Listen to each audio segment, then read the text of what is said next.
What's up, y'all? Nature Girl 30 here, and I'm going to do my best to try to make this brief. I just saw Captain Marvel, and this is just my 2 cents on the movie. I'm not going into the hype and everything she said and all that other stuff. I'm just going to go in for what it is. Now, a lot of the reviewers were able to give this a C rating. I'll be honest, I can't really give it a rating because it just doesn't feel like that it just felt like it was, I really don't know what to say about it. It's not a horrible movie by any means, but it could have been better. Now, when it comes to it being the high caliber Marvel movie, say that 5 times fast, that we have seen throughout the years, it's not one of those. It's probably something that you're going to probably rent for maybe $5 on demand and just not buy it on DVD, unless you're really into the character. Now, as for Brie Larson was great as Carol Danvers.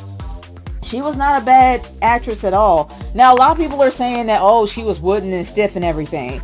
But the thing about that is, the Kree was actually trained to not show any emotion in battle. Hence why she had that stoic nature. So that, I kind of bypassed that. But I love the whole buddy cop thing between her and Nick Fury, played by Samuel L. Jackson. They actually had great chemistry together. Now, when it comes for emotion, her best friend, I think it was Maria Lambeau.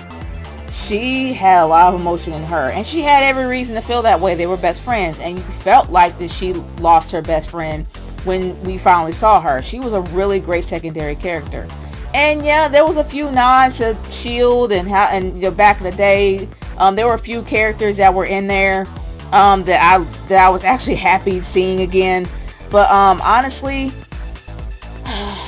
and also there was one thing that I absolutely loved. I love seeing Stan Lee again. Seeing Stan Lee in his cameo almost made me cry. Seeing his nod that they had at the beginning of the entire movie, the whole Marvel Studios thing, they showed nothing but Stan Lee. That touched my heart right there. And there were a lot of scenes in the movie that were very touching. The laboratory scene was very touching, and I'm not going to go too much into detail. I want you to see for yourself. It was very touching. But the Krees and the Skrulls, how they portrayed them to be, really upset me a little bit, because we've seen this a lot. Now, how they portray it,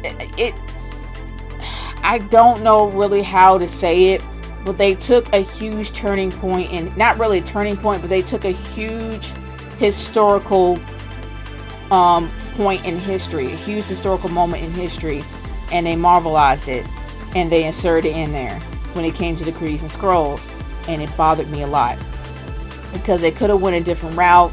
I felt that it was a little bit kind of, it could have been done better, but that was a huge thing that really disappointed me. The second thing was nostalgia. When it came to the nostalgia in the 90s, it was all over the place. I'm not sure whether or not it's supposed to be the early 90s, like 1992, but for some reason the environment was fine, but the soundtrack was a bit off. Like, for some reason we were seeing we were actually hearing music from like the late 90s to mid 90s. Like, I don't think Nirvana, Hole, TLC, and yeah, they had, I'm Just a Girl on there with No Doubt, and I know No Doubt was towards the end of the 90s. They had them on there, and I was like, okay, what is it gonna be? Like, what era are you? Like, what year are you? Like, I don't know. That was another thing that did bother me, and there's a lot of plot holes in this. And you guys will probably find out towards the end of the movie that the magic MacGuffin that they're after, you're going to find out what it is, and they're going to try to tie it into the entire MCU. That part felt really forced.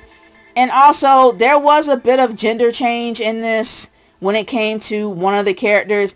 This character was secondary, but it was very important to how Carol Danvers became who she is. And it was a gender swap. They kind of changed the whole thing. That bothered me a little bit, because I kind of wanted the original one. But yeah. And the twist is somewhat predictable, but I'm like, well, whatever. But honestly, it's difficult to say how I feel about this movie, because I left enraged, and then I also remember how cool some of the parts are. The space scenes were amazing. The Earth scenes were kind of slow, but the dynamic between Carol Danvers and Nick Fury was great. There was also some parts in the movie that they didn't really need to tell us, like what happened to Nick Fury's eye. We didn't need to know the reason for that. And we definitely did not need to know how the Avengers got their name. And when I saw that, I was like, are you kidding? Seriously, I said something else, but I'm not going to say that on here. But let's just say I wasn't happy when I found that out. But honestly, guys, when it comes to the post-credit scenes, you can either stay for both or just watch the first one. I just watched the first one and left, and then my friend Irvin ended up telling me what the second one is, so it's not really any of a big deal. I didn't miss anything huge. But yeah, either stay for the post-credit scenes or you can just watch one and leave. It's no big deal. But overall, this movie was not fantastic bad. It wasn't an abomination like some people are saying. It's not that bad. It's just average. So I guess maybe I could give it a rating if I can give it a C, because that's an average as a grade it can be. That's just what it is. But y'all, let me know how you feel about this. Leave it in the comments below, and I'll see y'all later. Peace out.